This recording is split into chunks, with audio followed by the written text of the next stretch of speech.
경찰관이 차에서 내려 수상쩍은 한 남성을 불러 세웁니다.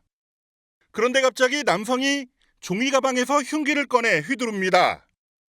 예상치 못한 공격에 경찰관이 흉기에 맞고 한 발 물러선 사이 함께 출동한 경찰관이 테이저건을 쐈지만 빗나갑니다.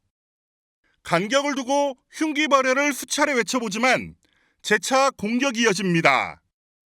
다급한 상황에서 경찰관이 결국 권총을 꺼내 사격 자세를 취하고 공포탄 한 발과 실탄 3발을 발사합니다. 느닷없이 생전에 총소리가 안 나는데 총소리가 나. 빵빵 하면서 소리가 질렸어. 현장에서 가슴 부위에 실탄을 맞은 남성은 심정지 상태로 병원으로 옮겨졌지만 결국 숨졌습니다.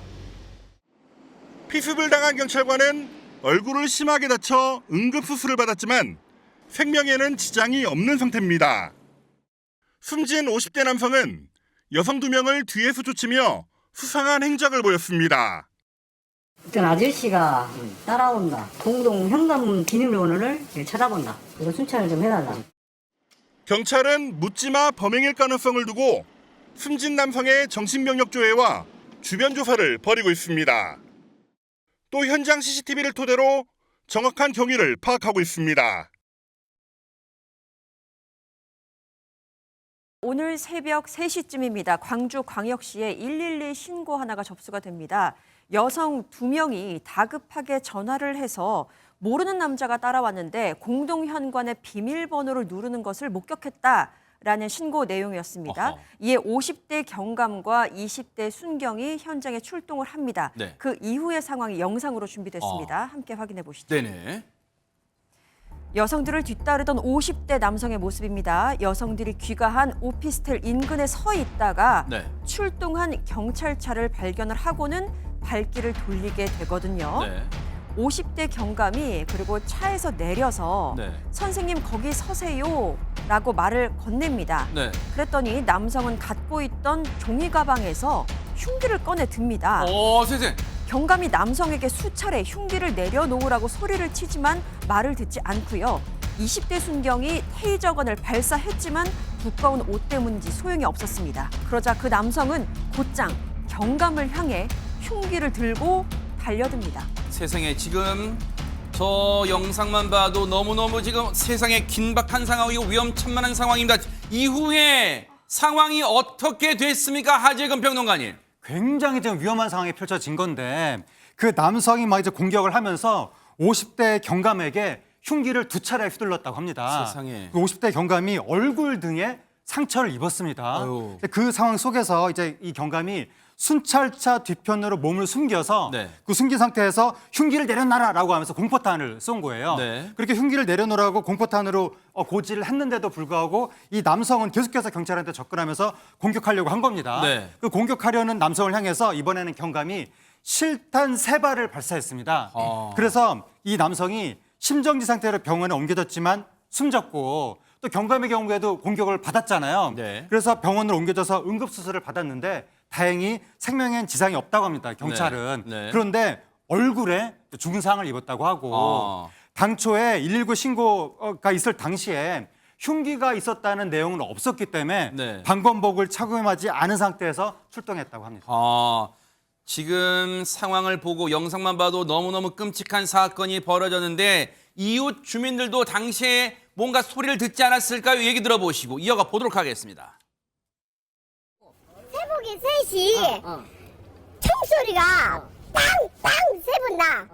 그래서 내가 이거 뭔 소리냐, 이거 뭔 일인지 아냐. 그러고는 무사하고 그래갖고 나와보려다가 내가 안 나왔어. 어머니 총소리 들으니까 좀 어땠어? 무서웠어. 느닷없이 생전에 총소리가 안 나는데. 깊은 밤 시간이었어요. 그리고 저 총소리가 이 골목 안에 크게 울려 퍼졌을 거 아니에요. 아마 주민분들이 깜짝 놀라셨을 텐데 지금 보세요. 지금 김민호 변호사님, 지금 저 상황에서 안타깝게도 지금 이 신고를 받고 출동했고 그 남성은 지금 실탄을 맞고 지금 사망을 한 상황인데 지금 50대 남성은 누구고 신고를 한 여성과는 대체 무슨 사이입니까? 네, 놀랍게도 이 50대 남성과 신고한 여성들은 서로 일면식도 없는 사이라고 합니다. 어허. 원한 관계가 있었던 것도 아니었고요. 채무 관계가 있었던 것도 아니었습니다. 요즘 이렇게 범행 동기가 불분명한 이상 동기 범죄가 많이 이제 증가를 하고 있는데요. 이에 경찰에서도 50대 남성이 흉기를 휘두른 동기는 무엇인지, 그 경위는 어떻게 되는지, A 경감이 실탄을 발포한 경위는 어떻게 되는지에 대해서 구체적으로 조사 중에 있습니다. 일단은 이런 생각을 해볼 수가 있어요. 최준영 변호사님 보세요. 현장에 출동 신고, 다급한 그 여성들의 신고를 받고 현장에 출동했을 때 이 2인 1조로 일단 근무 매뉴얼상 경찰은 2인 1조로 지금 출동한 것 같다. 그런데 저 남성이 흉기를 가지고 있을 거라고는 꿈에도 생각하지 못했을 거, 그럴 가능성이 커요. 그런데 일단 저 남성이요, 여성을 따라가려고 그 공동 현관문까지 누르려 했다는 거 아니에요? 그럼 보세요.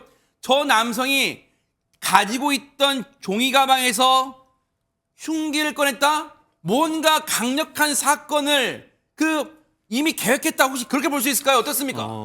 어떤 경위로 따라갔는지는 사실 확인하려고 해도 지금 그 피의자가 고인이 되어버렸기 때문에 지금 사망한 확인하기는 상태라서, 네. 어렵습니다만 다만 지금 CCTV에 나온 바에 따르면은 뭔가 여성을 50대 남성이 쫓아가는 모습, 그리고 그렇게 한다고 하면은 아마 그 지금 손에 들고 있는 저 속에 흉기가 들어있다라는 점에 비춰봤을 때는 사실상 누군가를 계획하고 갔을 가능성이 적지 않을 것 같은데요. 네. 사실 이 부분 같은 경우에는 피해 여성에게 지금 다가오는 남성이 어떤 사람인지 조금 더 확인할 그런 부분에 대한 확인이 필요할 것 같습니다. 근데 평소 때 아무런 어떤 그 일면식도 없던 사람이다라고 한다고 하면은 얼마 전에 어땠습니까? 대전에 한 초등학교에 있던 교사가 어떤 학생이든 마지막에 남아있는 학생을 상대로 한다라고 세상에. 하듯이 스스로 계획은 했지만 그 대상 자체는 특정되지 않은 그런 것인지 아니면은 그 경우에 따라서는 지금 피해 여성, 어떻게 보면 신고했는 여성에 대한 개인적인 어떤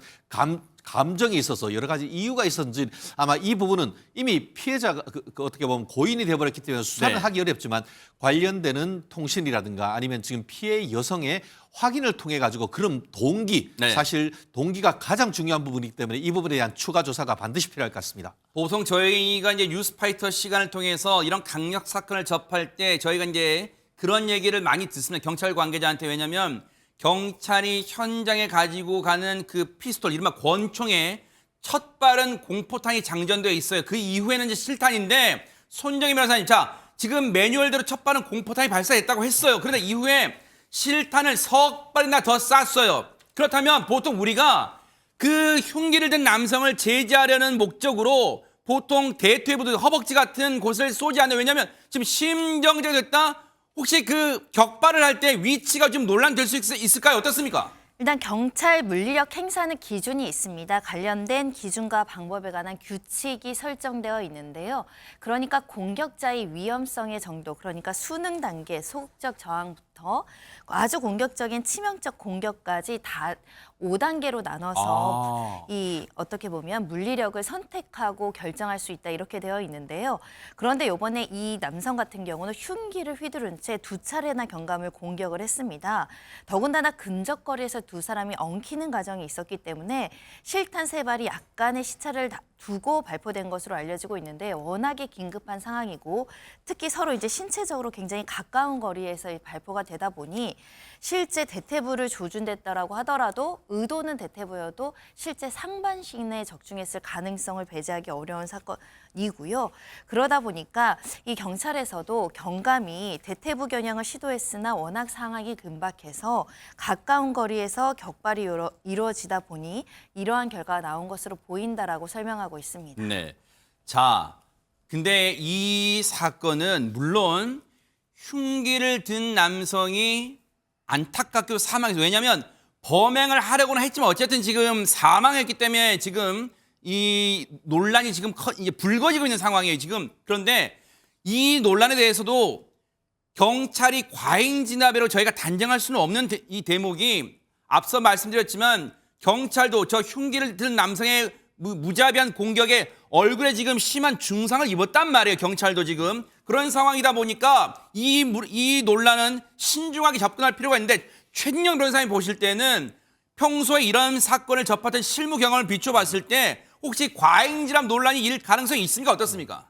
한마디로 정당방위냐 과잉방위냐 이것이 문제로다. 여기 핵심 아니겠습니까?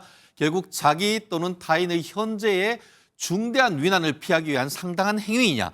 중대한 위난 맞죠. 어떻게 보면 흉기를 들고 사실 우리 방송에서는 흉기의 종류도 얘기하지 않을 정도로 사실은 입에 담기조차도 좀 두려운 상황 아니겠습니까? 그런 상황 속에서 지금 앞에 바로 인접해서 있는 그런 상황. 그럼에도 불구하고 보면은 이 경찰관 직무집행법 나아가 그것을 세분화한 경찰 물리력 사용에 관한 규정을 잘 지켰단 말이에요. 경고하고 테이저건, 그다음에 공포탄 이후에 최종적으로 지금 실탄을 발사했는데 근데 너무 가까이 있어요. 그리고 그 과정 속에서 지금 경감은 넘어지면서 얼굴에 사실은 흉기로 인해서 상처까지 입었다.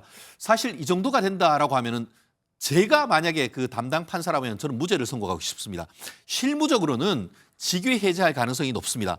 우리가 영화를 볼 때 보면은 영화에 경찰 배지 반납하지 않습니까? 네. 그게 직위 해제인데 그런 다음에 이 사안에 대한 조사를 하고 그 과정에서 다른 건 거의 다 지켰는데 최종적으로 지나치게 많은 총을 격발했는지 나아가 격발했는 방향이 정말 그 매뉴얼대로 그 하지 부분인지 아니면은 상지 부분이라 한다 하더라도 그와 같은 급박한 상황 속에서 어쩔 수 없는 상황이었는지 이런 부분에 대한 조사가 좀 있어야 될 텐데요. 어쨌든 안타깝게도 가해자긴 합니다만 시민이 사망했기 때문에 네. 그에 대한 행정적인 측면으로서의 어떤 징계 문제 그리고 형사적인 측면에서의 업무상 과실치사 문제 이 부분에 대해서 조사를 해야 되겠습니다만 네.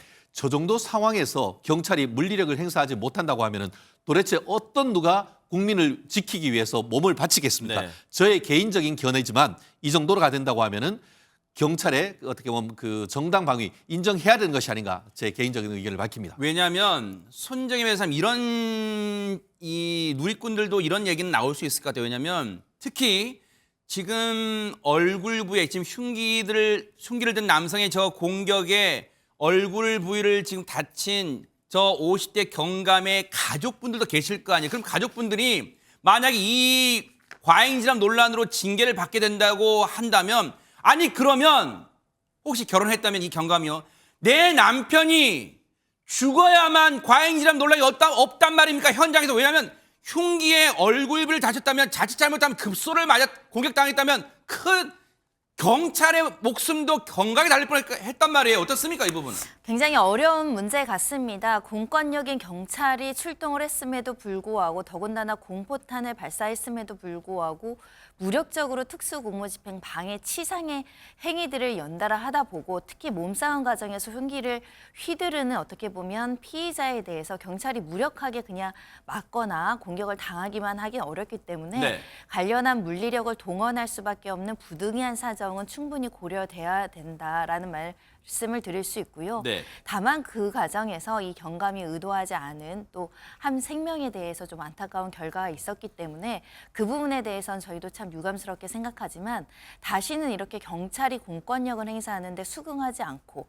정하고 이렇게 흉기를 휘두르면서 공격하는 행위는 없어졌으면 좋겠다 그런 말씀 드리고 싶습니다. 그리고 차제 김민호 변호사님 이것도 하나 짚어야 돼요. 지금 앞서 이 영상을 보면 같이 출동했던 20대 순경이 테이저건을 이 흉기를 들고 공격하는 남성을 향해 쐈지만 이 테이저건 여러분도 아시겠지만 즉 사람의 피부, 살갗, 피부에 접촉해야만 전류를 통해서 뭔가 이 효과가 생기는데 저 남성이 흉기를 든 남성이 두꺼운 옷을 입다 보니까 테이저건은 효과가 없었어요. 그러다 보니까 애초에 초기에 진압이 못했어요.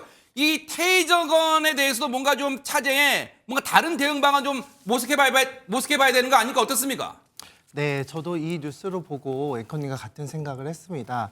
특히 추운 겨울철 같은 경우는 두꺼운 패딩이나 외투를 입은 경우에 테이저건이 유효하게 효력을 발생하지 못할 수도 있는데요. 그러다 보니까 이번 사건처럼 좀 안타까운 사건이 발생한 거고요.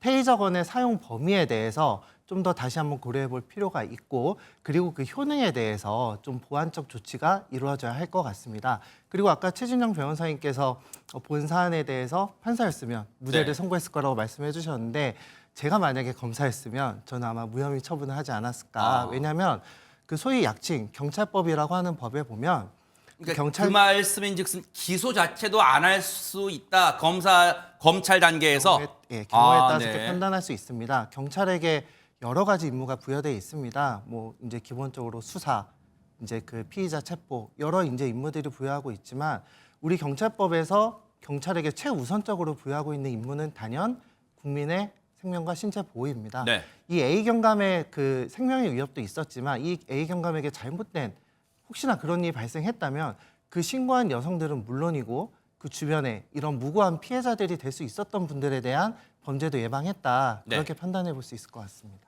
자, 충격적인 사건이지만 그래도 흉기를 든 남성이 사망하는 사건이 벌어진 겁니다. 이 부분에 대해서는 지금 차분하게 전후 사정을 다 종합해서 이 판단을 내려주기를 뉴스파이트가 또 따라붙어 보도록 하겠습니다.